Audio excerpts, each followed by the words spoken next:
भोरवा में कोरवा होके अरे राजा जी सुतारे आज खुद ही धरतिया बबुआ हो अरे खुद ही धरतिया अरे कमरिया दबावे भैया हो कि भोरवा में कोरवा होके राजा जी सुतारे भोरवा में कोरवा होके राजा जी सुतारे खुद ही धरतिया खुद ही धरतिया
ऐसन मिलल का करेला आज कोके ओह कबरिया दूरे से करेंगे बा विजय भैया तने दूरे हट धीरे धीरे बोले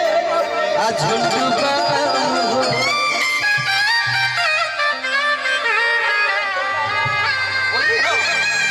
मेरे आदरणीय गुरु तमाम मेरे बड़े भैया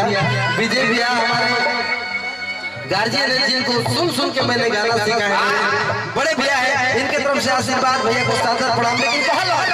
आज कोके कबरिया कैसे कि कोके